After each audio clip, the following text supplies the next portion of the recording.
Good afternoon and welcome to Black Muse. Black Muse is a weekly video podcast series exploring the rich genealogy of Black culture.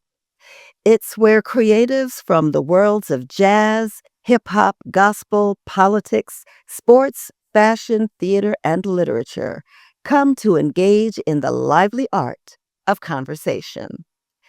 I am so thrilled tonight to be here with two master jazz artists who are teaching in a series called Reimagining Jazz for the Chicago West Community Music Center, an organization founded by Howard and Darlene Sandifer way back in 1999 and has been growing by leaps and bounds, which you will hear a lot about today.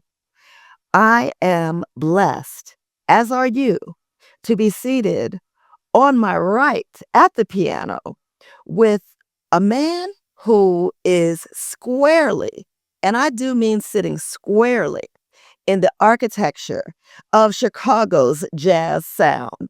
This pianist and composer, Miguel de la Serna, carries a legacy rooted in gospel warmth, swing precision, and fearless invention. And he is bringing that legacy into the classrooms of tomorrow. And on my left, we have none other than Miss, or shall I say, Lady Dee Alexander. She's an artist who embodies the city of Chicago's spirit note for note. From church basements to the West Side, to the world's greatest jazz stages, her music reminds us that innovation is our inheritance. Let's get started with this conversation. Well, I'm going to start with you, Hudson. I want to talk a little bit about the language of keys. Okay. So, this is a 10-week series where you're in the classroom teaching students through the lens of the jazz classics. When you reharmonize a standard for your students, how do you decide what stays classic and what becomes new? Well, no, that's a funny thing. The whole of the reharmonization, as soon as you said it, I'm reminded of an interview that Bradford Marcellus did, where he says that he was reharmonizing this song, and I guess it was Art Blakey who says to him, kind of chastised him and said, what was wrong with the song as it was in its original. So it's a funny thing, and because the whole of the reharmonization is a kind of a interesting thing. It says it's a great chance to provide creativity, and at the same time, it's as if you're saying that that the original was not good enough, and so we have to be very, very careful with that, with just putting our stamp on music. Well, having said that, it really is a great thing to do. I love to be able to see things differently from a reharmonization. Now, I will say this: I'm not known as a teacher for beginners, so I usually work with advanced students. So this program is in this program they have advanced students as well, which is quite good for me. And we haven't actually worked on reharmonization per se, but the other issue I think I wanted to say about reharmonization is it's an interesting, since I'm here with Dee. And I sat down at the piano and I did this. I was teasing her because we said we're gonna play, and so I did the arrangement that I wrote for her for the Nina Dinah show, which is the Nina Simone's Mississippi. And so interestingly enough, what I always talk about is that I redid the Mississippi. It has this GD. So I don't want to say that here. But and Nina's version is fantastic. It has this very, very theatrical da da da da. So I redid it.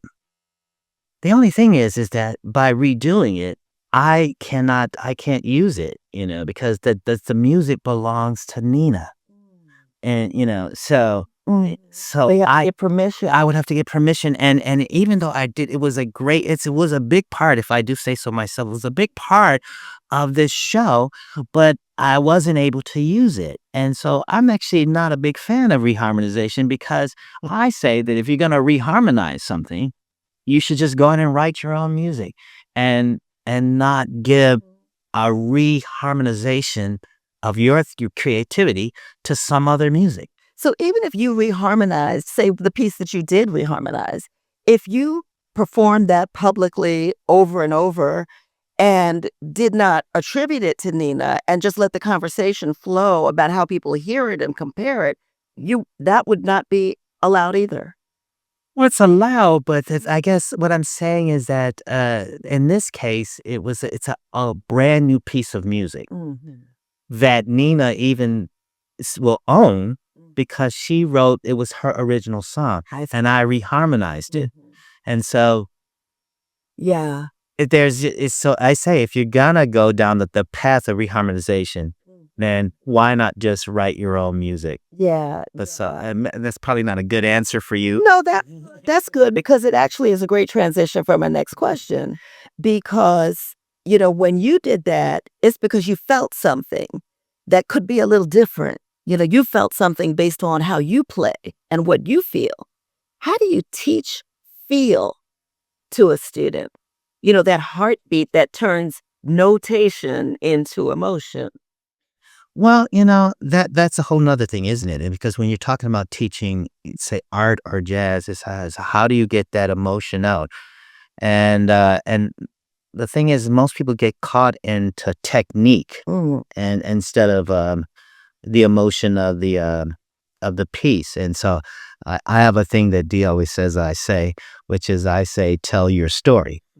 And so whatever music you're playing, you have to tell that story with inside yourself, So that's not easy to do, to get the students, because most people, because it's as if you're saying to them, okay, we got the camera on, now take off all your clothes, and expose yourself to the world.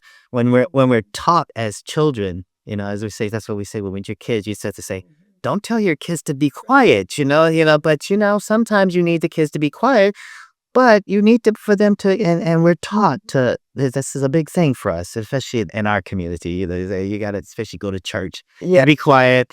And you should be that, you should go to church, and the kids should be able to run around and just do whatever they want to do and express themselves. But we're taught not to. We're taught always to be presentable. And being presentable is to hide everything inside and project this thing, sort of like social media.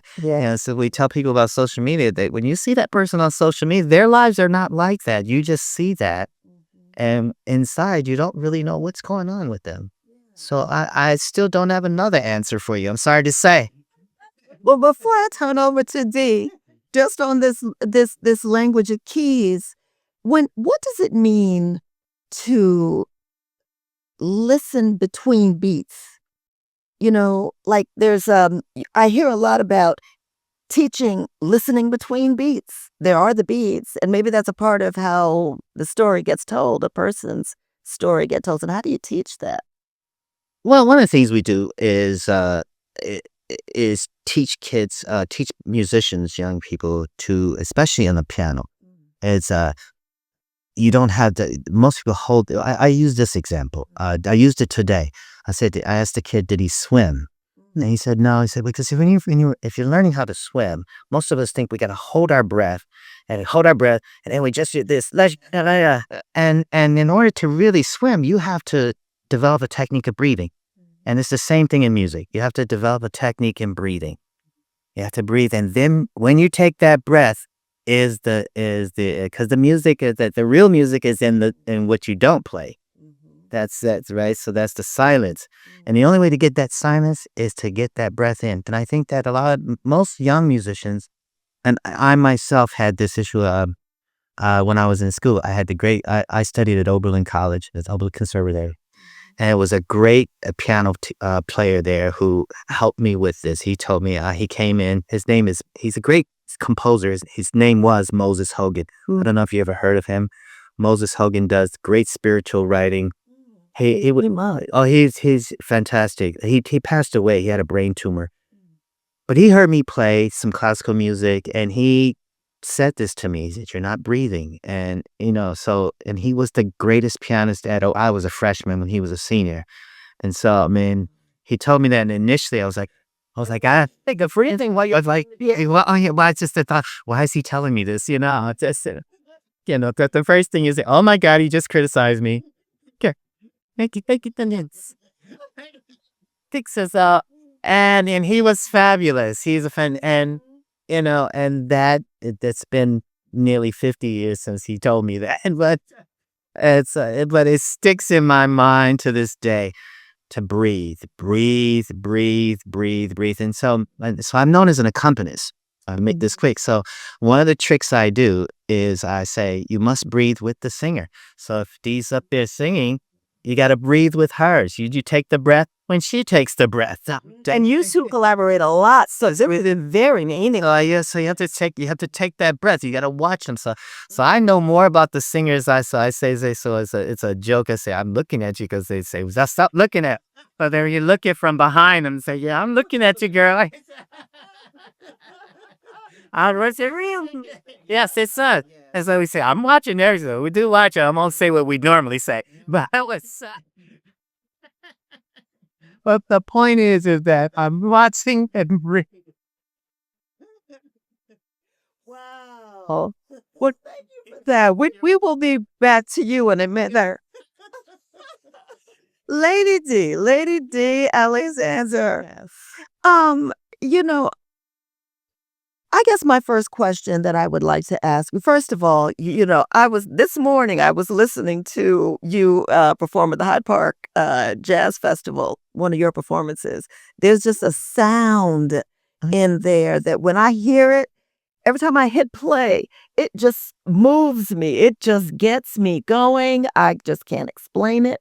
And I'm sure there are millions of other people who feel the same way when you open your mouth. I want to talk about reimagining the standards, because that's what we're talking about here. That's what this series is all about. Yeah. Reimagining jazz. So what is reimagining jazz? What does it mean to you in 2025? Well, what it means to me is, and Miguel made reference to it, is telling a story. I think that since vocalists are storytellers, with the lyric and the audience, I'll use myself as an example. When I'm in an audience listening to a vocalist, I want to be able to live the story that the vocalist is telling. And so I think about that when I'm telling my story. I'll give you a perfect example of a song that I don't really like performing it that much because it's so heartbreaking and so emotional, which is Strange Fruit. Yeah, I knew you were going to say that. So whenever I perform Strange Fruit, I close my eyes and it's like a movie playing. I have my eyes closed and I can see everything, every lyric that I'm singing. I can see it in color. I can see the fruit hanging from the tree. And it's so emotional for me. And I've done it with this group, the Metropolitan Jazz Octet. And every time I do it at the end of the song, I'm in tears. Wow. Because it's like I'm living this and I'm seeing this story before my own closed eyes. And I find out that after the performance, some people in the audience come up to me, they're weeping as well. So it's like, you bring, I like bringing an audience. That's what a good vocalist who has lived, you're able to pull the audience into the story that you're telling. Like, I was thinking, when you're listening to Dinah Washington or Nina Simone, you describe, you're seeing their lyric. How do you find your story in theirs? Is it just an imagining? Is it like, what goes through you? First of all, I'll use Dinah Washington as an example, and especially since I've read her story. So I know her story.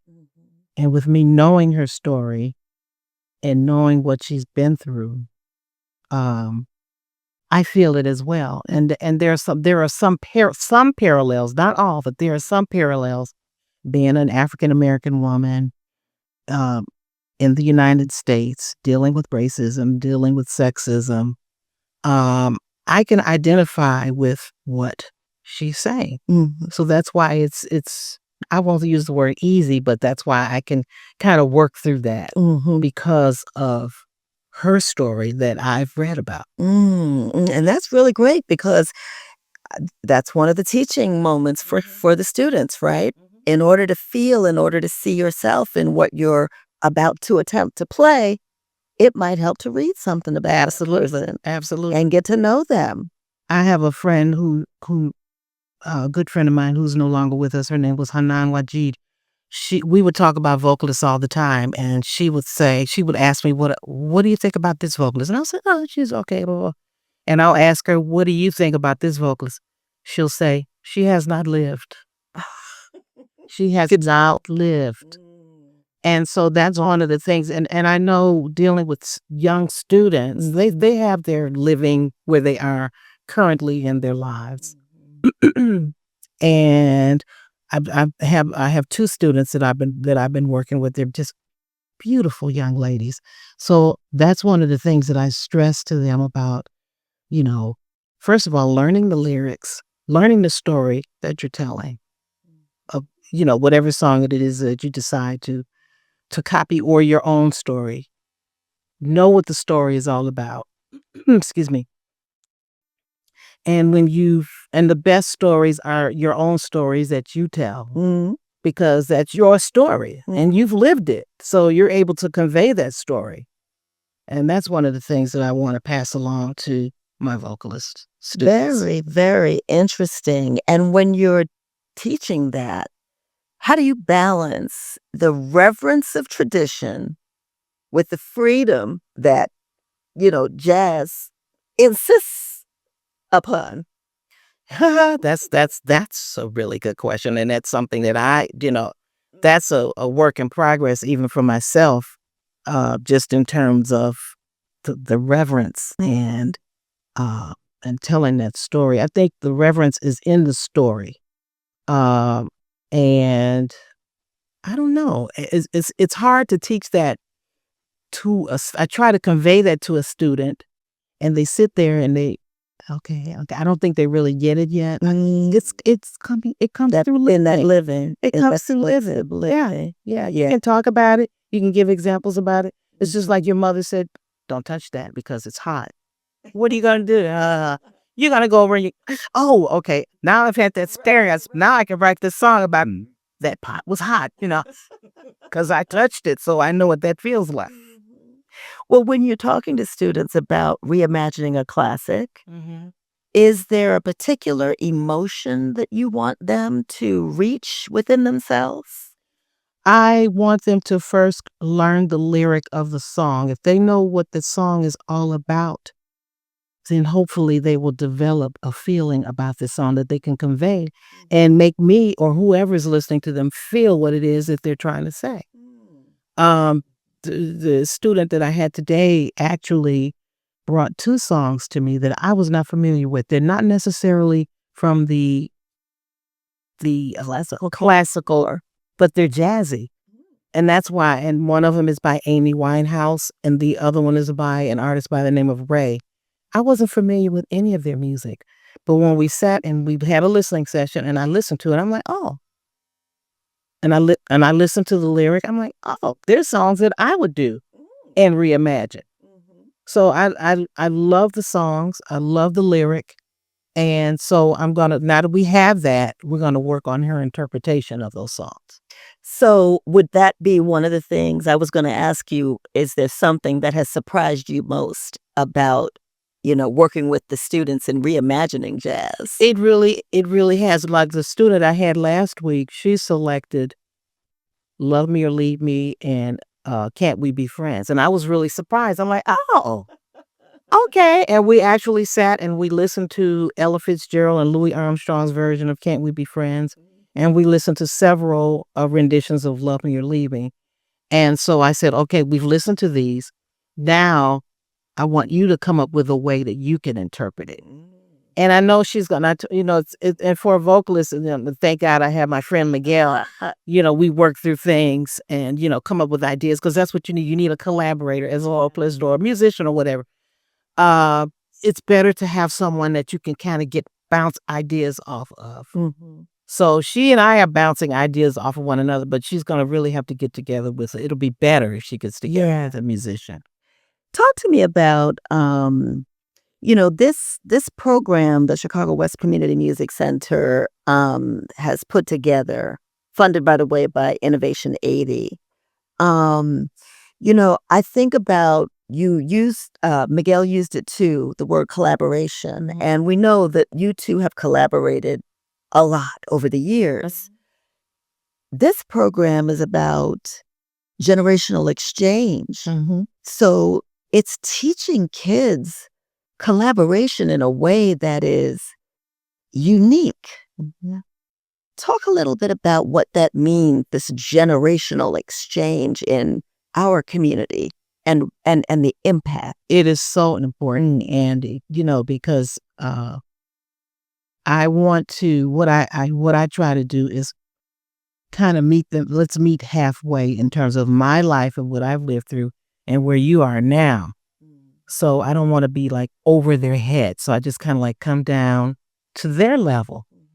And I've noticed with me using that aspect of it, they just open up. They're not intimidated. I don't try to act like, well, I'm the teacher and you're the student. Da, da, da, da. It's like I come to, it's conversation where they feel comfortable and I feel comfortable too. And we're both learning from one another, which is the most, that in itself is very, very important, because there's always something to learn. Yeah, that's right. You have to be open. That openness is critical. Absolutely. Critical. Absolutely. I'm going to ask both of you about legacy and futures. So, have you witnessed any specific shifts in the confidence or willingness to explore creativity within the students since you've been working with them? I mean, you just described how, they can start being nervous, closed. They may not have been in touch yet with their own voice. Have you witnessed any of those transitions? Well, I just started, so I'm on my third day. I have to say, yes, I've seen, well, one thing about this program, I have to say, is the students are extremely motivated. And so, unlike a lot of other programs that I've been involved in, the biggest part was trying to get them just to even engage. These kids they're really, really, the one kid that I have now is really advanced. And mostly, I spend most of my time trying to slow him down, because he wants to learn so much. He wants to move so much faster. We say, okay, no, we got to go before we learn to speak, we got to go with the ABCs, and then we're going to start with some small words, and then we're going to build up to phrases and sentences and all that. That's how we teach language, right?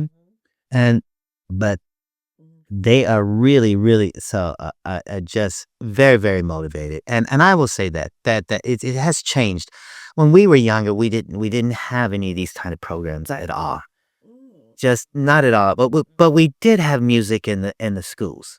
And right, that's the difference. That's the difference. I mean, that was the gap that Absolutely. and Howard. Yeah. Absolutely. Right. Yeah. Exactly. So in our day, we had great music programs in our schools. And so we didn't need this as much, but at the same time, it didn't have a jazz studies, and of course, I'm going way back. So the school I went to, Oberlin, didn't have a jazz program at all. Now they have a gigantic building. Stevie Wonder came and inaugurated it. It's just this. So there is new, and the kids today have so much available to them. It's just wonderful. that's just because I'm sitting here now and seeing all the kids trace through with their instruments. Yes. This is fabulous. It's just a beautiful thing, to see this, because and of course, in our day also, we had pianos everywhere. And so people say, how did you start to play piano? Well, there was a piano there, and then teacher sees you can play the piano, and they say, okay, play this and play that. And so most of us, then you go to the church. So most of us, the piano players, that's how it starts. We're in the church, and they say, okay, did you play that? Okay, now play that. And then next thing you know, you're nominated. And then that's how Schroeder becomes Schroeder in Charlie Brown. He starts playing, and then the kids just get used to it. But in this day, it's a lot different. But I have to say that they're extremely motivated. I think it's just great to see them. It is. And the students that I have are very articulate. And they have this willingness. They really want to learn. And for me, and I'm sure for Miguel, like I said earlier, I asked him, I said, who's some of the artists that you like? Yeah. And although I'm not familiar with them, I want to be familiar with them so that I'm able to talk to them about these artists that they're interested in. And so in return, I play for them some of the artists that I grew up, that I love. Some of the older artists, as well as some of the great new artists that they said they weren't familiar with, and now they are. And also exchanging phone numbers. I'm like, and I feel that through this, I'll have hopefully a lifelong relationship with my students. So here's my phone number. You can call me anytime. Here's my email. Reach out to me at any time. We can discuss whatever it is that you want to talk about. It doesn't even have to be about music. It can be about anything else. And that's one of the things I love about Chicago West Community Music Center, because that kind of access is not available everywhere. Yeah. Lady D, when you're on stage performing, you sound like you are just speaking another language. And but a full-fledged, fully formed language. When did you know that jazz was your language? I'm still working on it. Still working that. Well, I'll have to go back to the beginning. I'm really grateful to my mother, because my mother exposed me to this great music. My brothers and I were awakened many mornings to Dinah, Sarah, Ella, Coltrane, Miles Davis, Eddie Jefferson, on and on and on. And I always remember I've always loved this music. It wasn't, how you have to grow into something? Yeah. I've always loved it. And I've, been involved in all types of musical programs throughout school, but the thing that really, I was just sharing this with Theophilus Reed, who's also in the program. He took me to a place downtown. They used to be downtown years ago, the Progressive Arts Center. And I went to this concert that was being held there, and it was a loft that probably had about 200 steps. It seemed like it took 10 minutes to get there. And as I got closer and closer to the entrance, I kept hearing this music, and it was like nothing I've ever heard, because it was, it was this very avant-garde, and it was just all over the place. So when I walked across the threshold, it was like the old Dee Alexander died. And the new Dee Alexander was born, because there was Rita Warford and Ikwa Colson and Mawata Bowden, who's also one of the instructors. And I sat there and I sat down, and I was like, oh my God. And I think what grabbed me the most was the courage, because they were making all of these sounds, and they were dressed boldly, and they had the wild hair and the big dresses and colors and the jewelry, and I was like, oh my God. And I'm just this, little snotty-nosed girl from the West Side. I didn't know anything. I was like, oh my God. And my mother, they thought I'd lost my mind, because I just embraced all of that. What stage of your career was that? Oh gosh, shoot. I was in my mid to early 20s.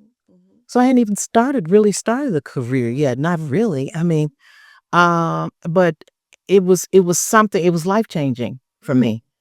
It was life-changing. So ever since then, and then I would be remiss not to mention my mentor, a gentleman by the name of Light Henry Huff, part of the Association for the Advancement of Creative Musicians, the AACM, which I'm a member of.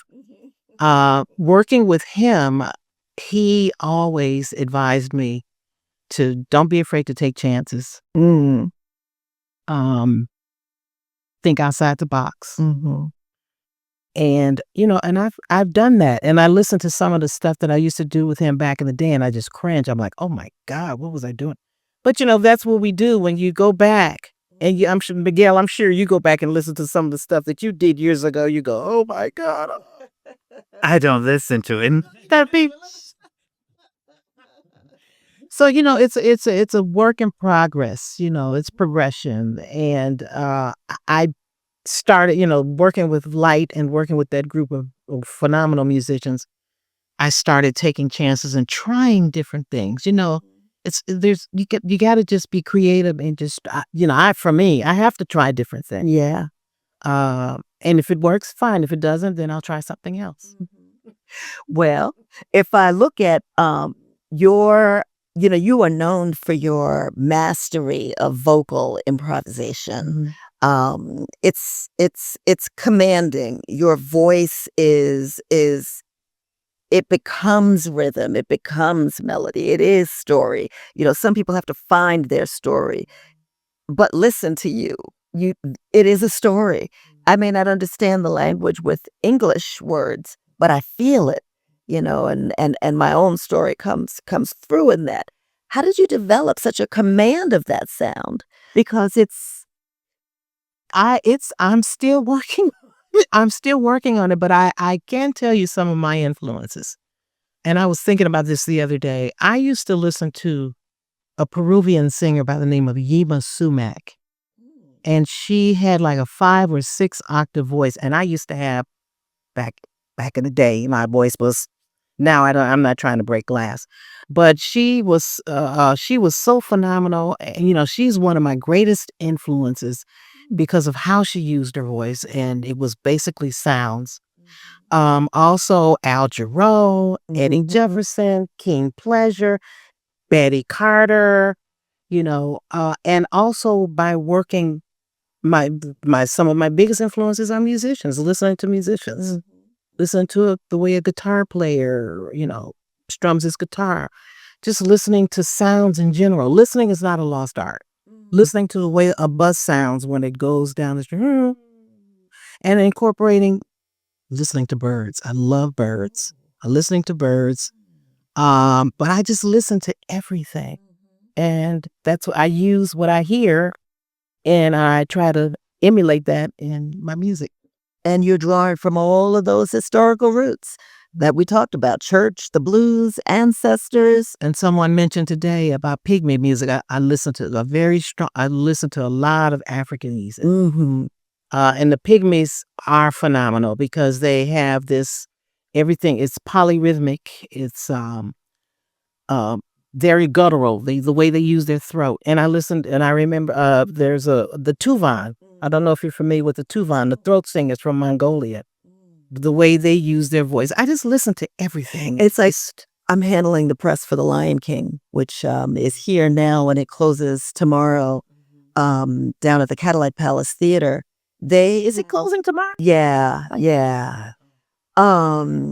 They have 6 African dialects in that play, and they're all prominently displayed. And being able to speak to those actors and hear them use these different clicks and, like you're talking about, it's amazing. It is amazing. Yeah. And when you're looking at, I would love if you two, just as collaborators, would give an example of demonstrating for students how they can hear the sound of music from a physical instrument. Well, they're both physical, but from like a keyboard, and then hear your voice, make its own melody and rhythm, and realize that you don't have to have an external instrument.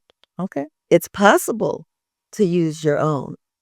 What can you do for us in collaboration? Just something to demonstrate how you would show that to a student. How would show what exactly? That well, maybe maybe you have to start because you're listening to her and you follow up with your keyboard, right? If she's, Well, that's interesting. how does that? What? So that's a shaken or the ed. Well, that could be maybe one or the other. We used to work. So sometimes she would send me a recording. And this is not just her, but other clients that I have who send me recordings, or I'll send them that, like the Mississippi, for example. I played it and then they used a fun software program, and I showed her how to use this software program. I said, "Now," so she says, this was a big collaboration. So I said, I put the one part there, and I said, "Now see if you can fit some lyrics there." And then I showed her another part. I'll see, and then so she took that. And she came back and said, "Well, I think it's this, and this," and then and that's how that collaboration works. So it's not a particular. I don't think there's a set design way to do things. They just kind of if it seems, so she was come to me and say, "Hey, I want to do this particular song." Well, it's an interesting thing, because you were talking, I thought about it as you said, the reharmonization. One of the interesting things about that you can get so reharmonized or restructured that you lost the flavor of the song. One in particular was with the student who just came to me today, who said he wanted to do Autumn Leaves. Now, Autumn Leaves the chord progressions themselves lead to a lot of great improvisation. It's just got a nice progression. However, the song itself is about longing and missing someone. The autumn leaves drift by my window, but I miss you most of all, my darling. So it doesn't seem it. Yeah. So it has this critic, this melancholy, and yet people want to go da da da da da da da da. And this is like, well, yes, I get why you want to do that, because I love to play on this percussion. However, the meaning of the song is completely lost. There's nothing that says, "I miss you most of all, my darling Timbo," okay, when the autumn leaves being out. Because it was originally a French song. And then I forget, I don't know who wrote the lyrics. Was it Johnny Mercer? I don't know. But that's an English translation or whatever. So he can clearly hear it if you in the, that French style. Yeah. And they are very melancholy. If you ever heard Jacques Brel's music or anything. They're very deep, these people. So listen, when you guys are in a classroom with students and you want them, they're quiet, they're looking at two greats, so they may be, shy about conversation.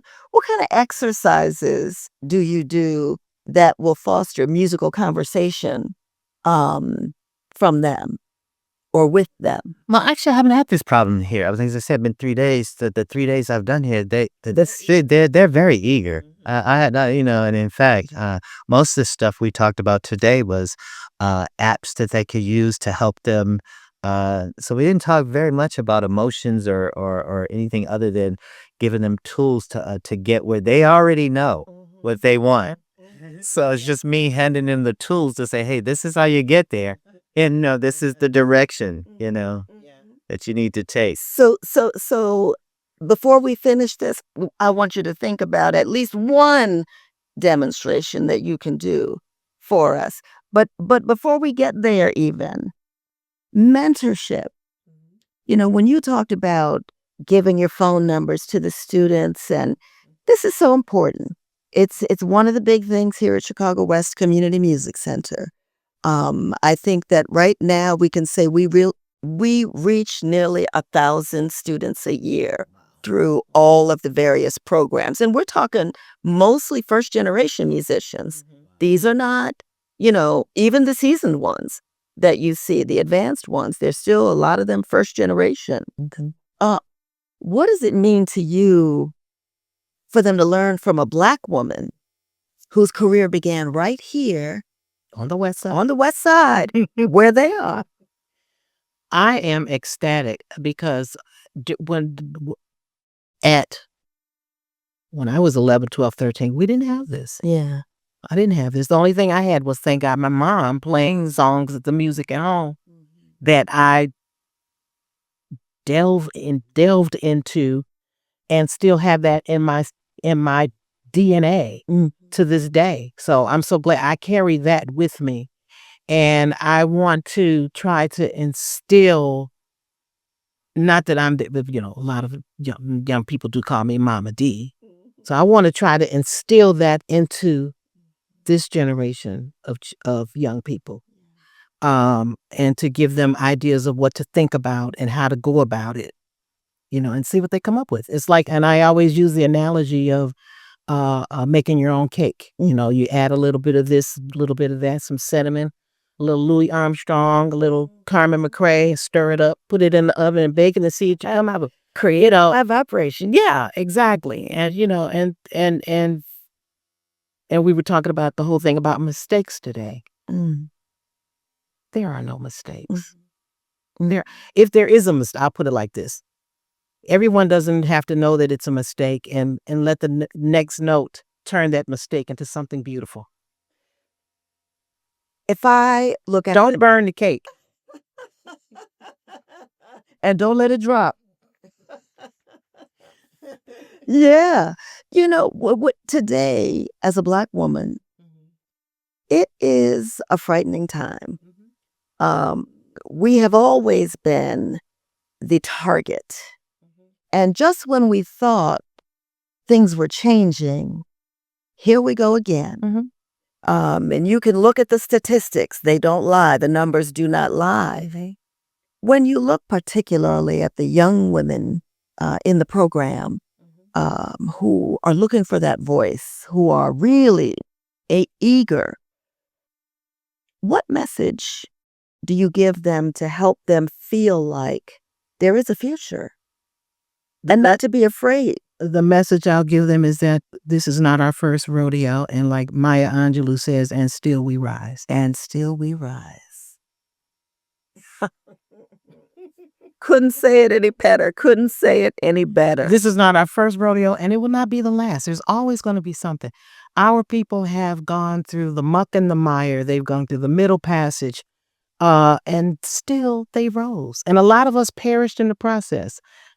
They perished for the future to be able to go ahead, and it's like, it's going to get better. It's got to. But that in itself is the resilience that we're in our DNA. And are you intentionally teaching that through music, that because that confidence and resilience is hard for a young Black woman to gain, to find within herself today. I think. And it's something that comes with, again, through living. Yeah. But it helps to have a Mama D in the vicinity. Mama D is here. So we're going to start wind down. I told Howard I don't do short very well. And I like to have a conversation. It's not often that we get to sit with masters like yourselves and hear from you. If we were talking just about your careers in jazz, we would be here forever. But we do want to just let people know about this Reimagining Jazz program and what it is doing to change the lives of young people right here on the West Side. And so as we wind down, I want to let me ask you, I don't know what you're working on right now musically, but what's on the horizon for you? Any collaborations, new collaborations or performances? Tonight I'm working at the Jazz Showcase, but with Chico Freeman, speaking of legacy, and he's Von Freeman's son, George Freeman's nephew. And I was talking about it, that the great thing about it is watching this legacy of Chicago sound. I myself am a third generation musician. So it wasn't, but oddly enough, that is not you would think that I would just kind of gravitate. For me, when you asked her how do I get into jazz, for me, I always, the jazz was a scary thing for me. I didn't want to. I thought I would never be able to do this. Did you start in jazz, or was it another genre? No. I started. It's classical music. My teacher was the minister of music at Olivet Baptist Church. His name was James Mundy, and he's part of the He's part of the original South Chicago Opera School. Was born in 1886. I mean, and so it was completely classical, and I started out in theater, and I got into jazz by just saying by working with singers, and then they say, "Well, I want to do this kind of jazzy thing." I'd listened to a lot of jazz, but I'd never believed that I would ever be able to do it. Really? And the rest is history. And when you say you started in theater, tell me about that. So I was one of these kids that when I got to music school, I started accompanying singers, accompanying instrumentalists, and one of the teachers there heard me play for a singer, and he invited me to collaborate with him in New York. And I was 19 years old, and we did this off-Broadway show, and that was my really first big job. Wow. Was working with with theater, and then from there I started working for singers, and then it just kind of gravitated to jazz. The biggest thing for me was when I had been playing a lot of cabaret, a lot of different music, and the great L.D. Young, who we were talking about, he called me and asked me did I want to go on tour with him, and I was shocked by this. Like, well, okay. Well, it was in Norway for 4 months, and I said, "Well, who's in the band?" And he said, he says it's going to be me, you, and Red Hope. What that meant ultimately was L.D. Young and Red Hope were the part of the original Randy Lewis trio. Oh my goodness! Then they came up with Young Holt Unlimited. So I didn't even ask him how much the gig pay or anything. I said, "I'll take it." And that really was the start for me, to really start to really play jazz at the level. It was working with these guys, and it was every night. And they sat down and they just mentored me. They were like my mother and my father. A lot of stuff had nothing to do with music. I always talk about it. So I'll give you the quick examples. I ride to Norway with them, and of course I'm young, I'm single, and everything. So I was out in Norway, had a boy, living, yes. Life's in the Buddha. So they sat me down, the two of them at breakfast, and they said, "Young man, you're bothering us, So we didn't come to Norway to give them our money back. We came here to get money, not to give them the money, because I was spending it freely in all the Norwegian clubs." And so they brought me back and said, "Okay, we're going to show you how to do this thing called music on the road." And so they told me, "Okay, because you're going to live on this amount in the clubs, and the rest you're going to save." And I just couldn't believe. I was like, "Wait, you're not my mother." No. So it's like, what are you talking about? And It was good advice. it was good advice, said, and they did. They set me down. Most of it was stuff like that. Okay, you got to just stop. You got to stop this, And that's part of the vision, even of Chicago West Community Music Center, because there's a program called the Business of Music. Yes, and it is important, not just what they told they say, "Hey, we bought houses on music. You can't. This is not what we. It was, but they was really. I upset them because they said, "You're out here spending money like I don't know, like a drunken sailor. What's wrong with you?" I'm like, "What? I'm young. You're old." Well, when you think about then, and I heard you talk about what you were doing today in class, talking about the apps and all. If you looked at the jazz landscape in, say, 2075, looking at the rhythms, looking at the technology, looking at its soul, the soul of jazz, what do you see? I don't know. I mean, as you said, it's an interesting times we live in. When you talked about Black women, I'm dealing with my own daughter now, who graduated from college, and she's got her first job, and she's really starting to experience the things that we warned her about. And she's crying, she's the only Black person in her firm, as it were. This is a law firm that she's going to be doing paralegal work before she goes to law school. And she's the only young person, and they're kind of beating her up, but it was as if I say, "Well, I was trying to tell you this years ago, that you're going to be faced with this." But again, it's what Dee was saying earlier. You can teach it, right, in theory, but until you live it, Right. and experience. And you would think that in 2025, that my daughter would go through this very thing. Trust me. We, Yes. especially as Black women, Yes. I promise you, we go through this every single day on the professional landscape. So what makes me think 2075 will be any different?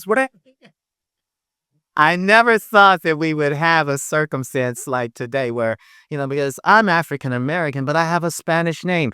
And many African Americans here, we have their French names, their German names. So we all have different names. I just happen to have a Spanish name, and I'm concerned about this. My father's mother, where I get this Spanish name, has been in Chicago since the Civil War.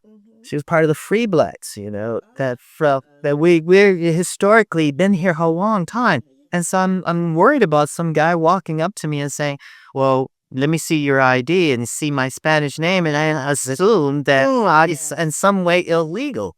And I'm like, well, because I've been illegal. All of us, all the musicians have all been illegal immigrants. That's because you don't get a permit to go to Germany. They'd be too expensive. Yeah. So anytime that we perform overseas, we are illegal. It's very rare to get a work permit. It's because it takes a lot of money, a lot of time. So most of the time, I probably shouldn't say this on camera, but most of the time that we've been working overseas has been as illegal. Question. I know one of my favorites, Shirley Horn, was a fan of the cruises, and The jazz. she did a lot of the jazz cruises. Yes, she did. Is it different? Are those neutral waters? They are. That's international waters. Yes.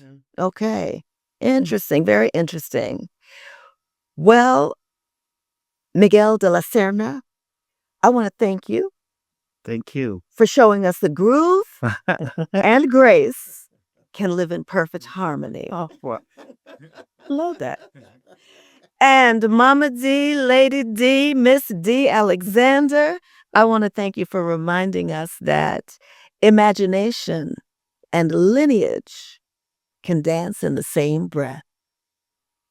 Thank you both for gracing Chicago West Community Music Center. Thank you. And it would be beautiful to end on a note.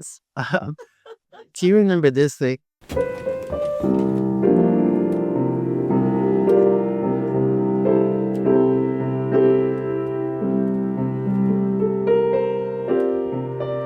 Someone's alive. I think so.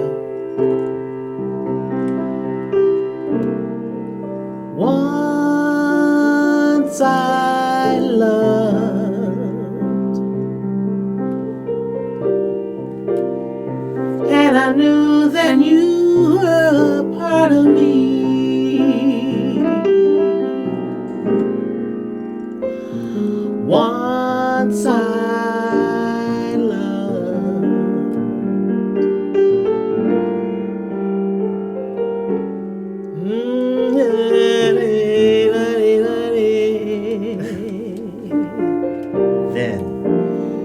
then I tried, and I knew that you were a part of me. Now I know.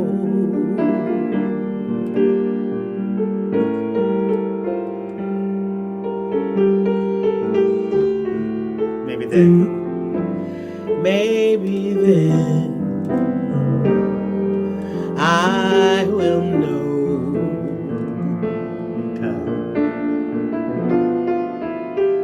You are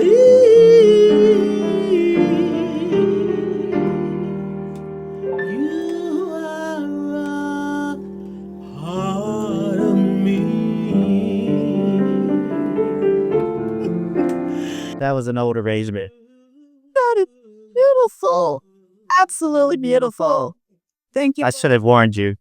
But it was interesting. She asked about the reharmonizations, and I thought, oh, that's one I'd actually like, and I love that. So, not as until we have it best 10 years since we played it. Beautiful. Absolutely beautiful. The Black Muse podcast is produced by the Chicago West Community Music Center, where music, mentorship, and creativity empower the next generation of artists and cultural leaders. To learn more, support their programs, or get more involved, visit www.cwcmc.org. I'm Doris Davenport, contributing correspondent for Black Muse podcast.